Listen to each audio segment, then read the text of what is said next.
Bitcoin has hit the mainstream in 2020. From the Winklevoss twins showing up at Barstool Sports founder Dave Portnoy's penthouse to PayPal allowing US users to buy crypto, it's been a huge year for Bitcoin. The financial markets are running wild, and you're probably wondering if you should buy some Bitcoin. I'm here to tell you that Bitcoin might not be what you think it is, and some of you need to know what it is before you buy it. Let's get it.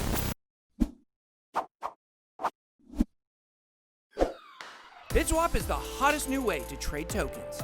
Crawling all the top decentralized exchanges, BitSwap gets you the very best price and value for your trades. BitSwap is changing the game. Try it now at bitswapdex.io. Welcome to BitBoy Crypto. My name is Ben. Every day I show you how to make money in cryptocurrency. If you like money, then make sure to hit that subscribe button and click that little bell to turn on notifications. Also, make sure that you have notifications turned on in your YouTube settings. Right now, the financial markets are going wild. Stocks and bonds are more unpredictable than Kanye West holding a microphone in a public setting. I'm really happy for you. I'm gonna let you finish. There's just no way of knowing what's gonna happen next. On top of that, over half of the $17 trillion sovereign debt is being used to pay negative yield rates. Inflation is going out of control. Real asset inflation isn't even close to the 1% inflation typically cited by the Fed. It's also not in congruence with the reality of what is known as the Consumer Price Index, or CPI for short. In case you guys aren't familiar with how CPI affects inflation, check out this video I did breaking it all down for you. It's no secret, though, that the purchasing power of the dollar has plummeted over the past century. Just look at this graph charting the decline of the purchasing power of the dollar since 1913, the year that the Federal Reserve was created. Immediately after the creation of the Federal Reserve, the value of the dollar started to plummet, going to one of its lowest points at the time right around the stock market crashed in 1929. In the few years immediately after, the stock market started to go back up. People started to buy gold as a store of value because it was safer than the declining dollar. In response to this, in 1933, FDR created an executive order making it illegal to possess gold in any form. As a result, the United States government confiscated all the gold. And when they did that, the Fed started to print more money to expand the supply. As more and more currency entered the circulation, the value of the dollar continued to drop.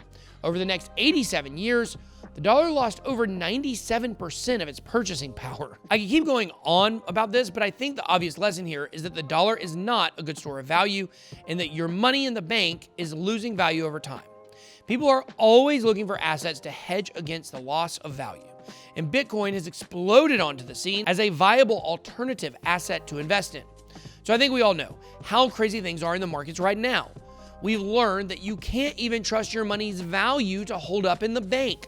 So with all of these financial trouble signs, the kind of questions I'm getting all the time are, Ben, should I be buying Bitcoin? Or how much Bitcoin should I have?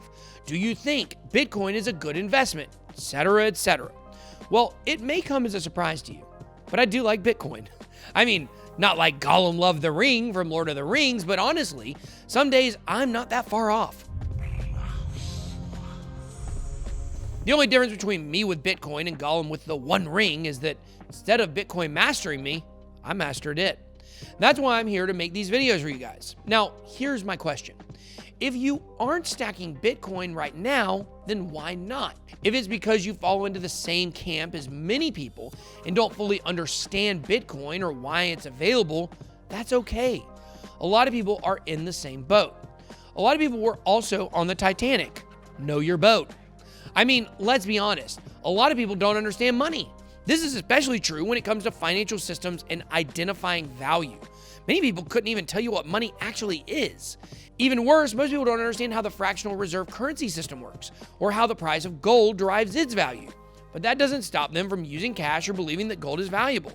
So I think it's important to give a little background on Bitcoin so you guys can understand why it is valuable in the first place. One of the reasons why Bitcoin is valuable is because of its scarcity.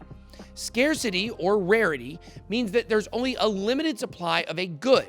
There will only be 21 million Bitcoin ever in existence. In fact, experts argue that there will ever only be 18 million BTC in existence because of private key loss from the early days. And as they say, less is more.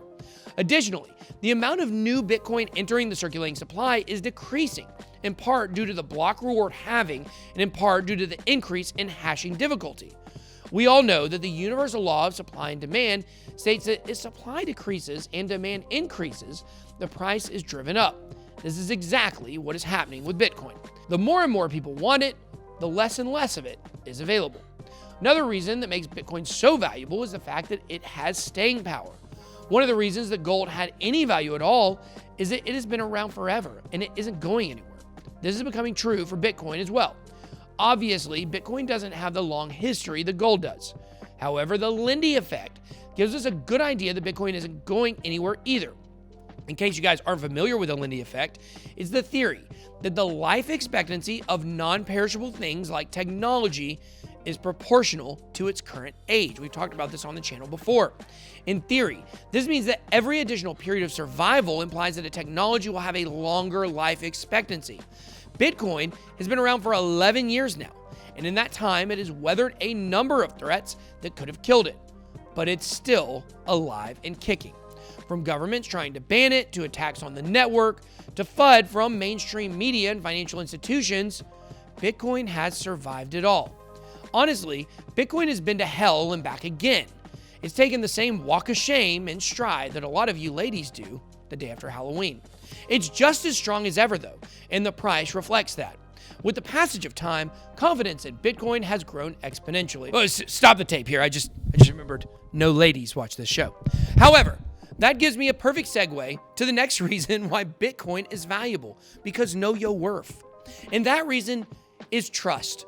Trust is one of the main reasons why Bitcoin has value. As Bitcoin has proven its grit over the course of its lifetime, people have grown to trust it. But this trust isn't just in its security or its store of value. It is in trusting the people that are buying it.